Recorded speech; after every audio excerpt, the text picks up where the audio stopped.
पहले आरपीएन सिंह और अब राकेश सचान एक के बाद एक दिग्गज नेता कांग्रेस का साथ छोड़कर बीजेपी में जा रहे हैं। पूर्वांचल में क्या हवा है, यूपी चुनाव को लेकर क्या माहौल है, इन सब बातों पर बातचीत करने के लिए मेरे साथ जो मौजूद हैं वो उत्तर प्रदेश के पूर्व मुख्यमंत्री और बीजेपी के सांसद जगदम्बिका पाल जी हैं। बहुत स्वागत है आपका। जगदम्बिका जी, पहला सवाल तो मैं आपसे लूंगा क्योंकि आप कांग्रेस में रहे हैं, पहले पार्टी में रहे हैं। आपको क्या लगता है, इतने दिग्गज नेता, शुरुआत आप जितिन प्रसाद से अगर कर लें, दिग्गज नेताओं की बात करें तो आरपीएन सिंह की बात कर लें, आज राकेश सचान ने भी कांग्रेस का साथ छोड़ दिया है, क्या वजह है जो कांग्रेस छोड़कर सब आपके दल में आ रहे हैं? देखिए, इसमें एक बात और भी है महत्वपूर्ण कि आज कांग्रेस को वो लोग छोड़ रहे हैं कि जिसको कि राहुल गांधी ने कांग्रेस का जब नेतृत्व टेक ओवर किया और उन्होंने पुराने लोगों को एक साइडलाइन करके अपनी एक नई टीम, एक किचन कैबिनेट बनाना शुरू किया, जिसमें आरपीएन थे, उनको मंत्री बनाया। सचिन आपके पायलट थे, ज्योतिराज सिंधिया थे और जतिन प्रसाद थे, उनको मिनिस्टर बनाया। अशोक तंवर थे।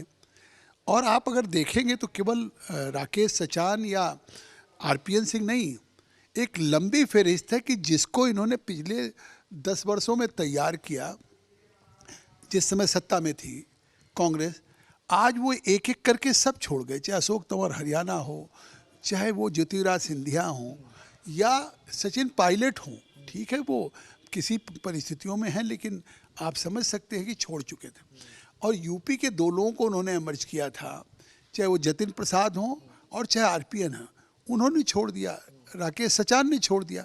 इससे साफ है कि लोगों को अब एहसास हो गया कि अगर राहुल गांधी का कांग्रेस में नेतृत्व रहेगा तो कांग्रेस आने वाली पीढ़ियों में भी कभी वापस नहीं आ सकती। राहुल गांधी नहीं तो टॉप लीडरशिप कौन है, आपको क्या लगता है? आप तो रहे हैं पार्टी में, आपको जानते हैं। भाई देखिए, कांग्रेस पार्टी एक परिवार से अलग जा ही नहीं रही।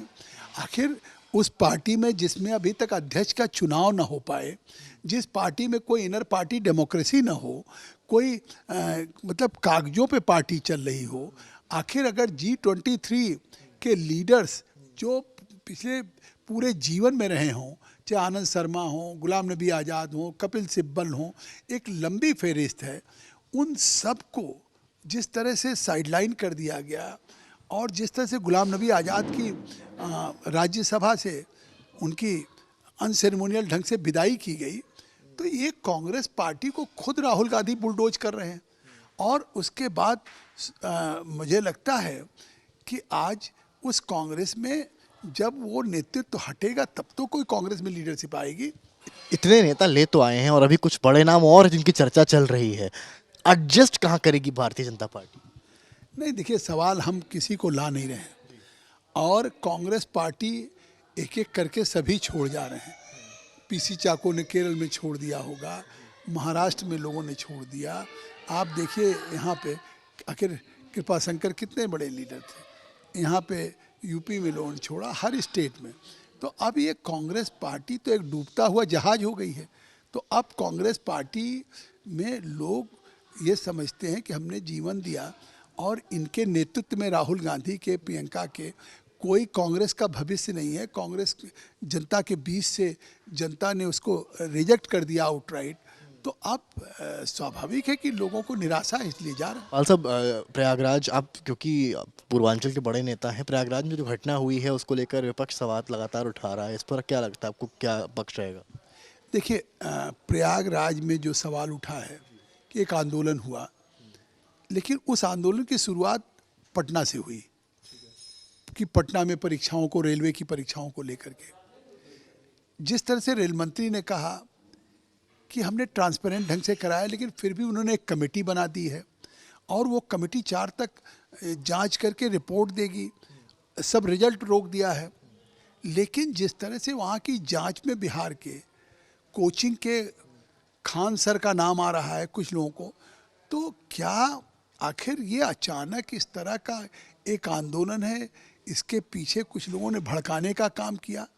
अन्यथा आखिर इतनी बड़ी परीक्षा हो रही है, रेलवे की परीक्षा पे कभी कोई सवाल नहीं उठा है, लेकिन अगर कोई बात थी तो ये शांतिपूर्ण ढंग से भी था और खुद रेल मंत्री उस इशूज को एड्रेस करने के लिए, सुनने के लिए तैयार थे।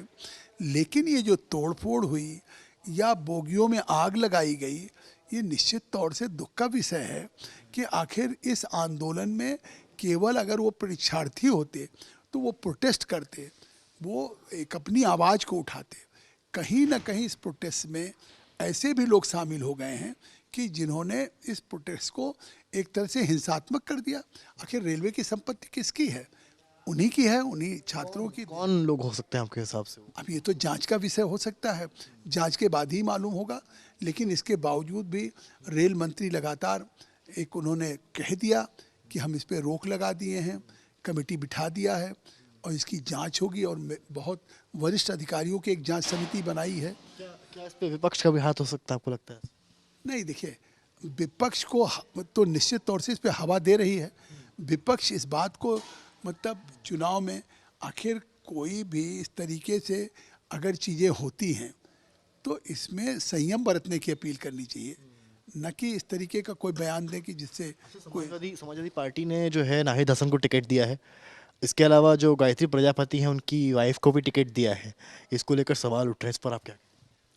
नहीं, आप देखिए, आखिर वही समाजवादी पार्टी है ना कि जब चाहे अयोध्या में बम ब्लास्ट हुआ हो और चाहे वो संकट मोचन में हुआ हो वाराणसी में या फैजाबाद में, उस समय अब तो अयोध्या हो गया, तो इस तरह के लखनऊ में हुआ, तो जो लोग उसमें गुनहगार थे उनकी समाजवादी पार्टी की सरकार में मुकदमा वापस लिया गया।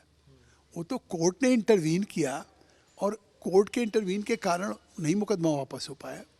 तो अब आतंकवाद की भी घटनाओं को जो समाजवादी पार्टी की सरकार ने उनके मुकदमे वापस लेने का काम किया है, तो ये जो पलायन के जिम्मेदार हैं, चाहे कैराना के नाहिद हसन हों या चाहे जेल में हैं ऐसे बहुत लोग जिन्होंने सांप्रदायिकता की। आखिर उत्तर प्रदेश में हमारी 5 साल सरकार है, 5 साल में एक भी दंगा नहीं हुआ।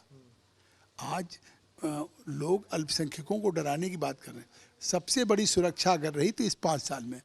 और आप याद करिए, जब अखिलेश यादव की सरकार थी तो मुजफ्फरनगर का दंगा हो, फिरोजाबाद का दंगा हो, कानपुर का दंगा रहा हो, मुरादाबाद का दंगा रहा हो, यहाँ तक कि लखनऊ का दंगा हुआ। पर अखिलेश ये भी कह रहे हैं कि आप लोग की जो सूची जारी हुई है उसमें ज़्यादा हिस्ट्री शीटर है। अब उनको कुछ तो जवाब देना होगा, लेकिन आज तो उनके जो लोगों की है जो जेल में हैं उनको उन्होंने टिकट दे दिया, मतलब एक नहीं कई लोगों को दे दिया। तो अब अगर जेल में जो लोग हैं उनको तो कोर्ट ने निरुद्ध कर रखा है ना, उनको कोई सरकार ने नहीं निरुद्ध कर रखा है।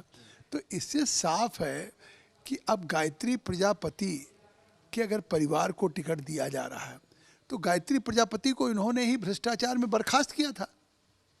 तो इसका मतलब कि चाहे जो भ्रष्टाचार में लिप्त रहा हो, चाहे वो जो दंगों में लिप्त रहा हो, चाहे पलायनवाद में रहा हो, तो अब किसी के परिवार को दे दें, किसी उसको दे दें। तो अब इस तरह से अगर चुनाव जीतने के लिए वो कर रहे हैं तो प्रदेश की जनता ने वो 5 साल देखा भी है और 5 साल में उसको भुगता भी है। ओम प्रकाश राजभर का बयान है, कल उन्होंने आज तक से बात करी और कहा कि कई बीजेपी के मंत्री और अनगिनत एमएलए उनके संपर्क में हैं, यानी कि सपा और इनके गठबंधन। ये बात ओम प्रकाश राजभर भी कह रहे हैं, ये बात स्वामी प्रसाद मौर्य ने भी कहा था, दारा सिंह चौहान ने। लेकिन आपने देखा कि जो 3 लोग चले गए उसके बाद से तो कोई गया नहीं। और वो क्यों गए? मैं कह रहा हूँ कि अगर दारा सिंह चौहान, स्वामी प्रसाद मौर्य, धर्म सिंह सैनी अगर 1 सप्ताह पहले वो जिलों के दौरे पे स्वामी प्रसाद मौर्य गए तो उन्होंने कहा होगा कि सबसे ज़्यादा श्रम विभाग उनके पास था, सबसे ज़्यादा हमने मतलब स्किल डेवलपमेंट के हमने रोज़गार मेला लगाए, लोगों को रोज़गार दिया। ये बात अभी फिर इंटरव्यू में कहा है, आपके भी चैनल पे इंटरव्यू में कहा। तो जब रोज़गार मिल रहा था, 5 लाख सरकारी ट्रांसपेरेंट ढंग से नौकरी मिली, 2 करोड़ लोगों को प्राइवेट में मिला और लोगों को सेल्फ एम्प्लॉयमेंट मिला, तो इसके बाद आखिर 5 साल उन्होंने कोई शिकायत नहीं की। चुनाव की आचार संहिता जब लागू हुई तो अचानक चले गए। तो मुझे तो नहीं समझ में आ रहा है कि अब जनता समझ नहीं पा रही कि आखिर कारण क्या इनका जाने का। एक आखिरी सवाल आपसे ले रहा हूँ पाल साहब, पूर्वांचल आपका गढ़ भी है, आप सिद्धार्थनगर से आए हैं, क्या लग रहा है पूर्वांचल पश्चिमी को लेकर तो बीजेपी लगातार करी, पूर्वांचल का मूड क्या है इस बार? पूर्वांचल में आंधी चल रही है भाजपा की, इसलिए कि पूर्वांचल में तो चाहे अखिलेश की सरकार रही हो और चाहे सरकार रही हो मायावती की, तो अखिलेश की सरकार होती थी तो वो सफाई की, कन्नौज की, इटावा की होती थी। उनकी होती थी तो बादलपुर की एक इलाके की होती थी। 4 घंटे गोरखपुर बिजली नहीं मिलती थी, बस्ती सिद्धार्थनगर देवरिया। आज 24 घंटे बिजली मिल रही है। हमारी मांग थी कि गोरखपुर का फिर से फर्टिलाइजर का कारखाना चले। हमारी मांग थी कि गोरखपुर पूर्वांचल में सबसे ज़्यादा जापानी इंसेफ्लाइटिस, एक्यूट इंसेफ्लाइटिस सिंड्रोम का प्रॉब्लम है, तो उसके नेशनल बायोलॉजी सेंटर पुणे का सेंटर हो। वो योगी आदित्यनाथ जी ने किया, जेपी नड्डा साहब स्वास्थ्य मंत्री थे। अभी प्रधानमंत्री ने ऑल इंडिया मेडिकल इंस्टीट्यूट दिया। मुंडेरवा की, पिपराइच की बंद पड़ी चीनी मिलों को चलाया योगी जी ने। पूर्वांचल के कैश क्रॉप गन्ना ही है, तो आज वहाँ मिलें फिर से चल रही हैं। Link express way, Purvanchal express way, Siddharthnagar को मेडिकल कॉलेज, बस्ती को मेडिकल कॉलेज, देवरिया को मेडिकल कॉलेज, मतलब जहाँ पे 2017 में 12 मेडिकल कॉलेज थे, आज 59 मेडिकल कॉलेज हो गए यूपी में। तो आज पूर्वी उत्तर प्रदेश में तो लग रहा है कि बहुत आज़ादी के बाद एक तरह से कोई मुख्यमंत्री हुआ जिसने पूर्वांचल के विकास की सुधि ली है। जी बहुत शुक्रिया। तो ये थे हमारे साथ बीजेपी के वरिष्ठ नेता जगदम्बिका पायल। इनका कांग्रेस पर सीधा हमला है कि टॉप लीडरशिप जब तक नहीं संभलेगी तब तक इस तरह से नेता जाते रहेंगे। तो वहीं पूर्वांचल को लेकर इनको कहना है कि पूर्वांचल में एक आंधी चल रही है जो बीजेपी के फेवर में नजर आती है। कैमरामैन नीरज कुमार के साथ समर्थ श्रीवास्तव, आज तक।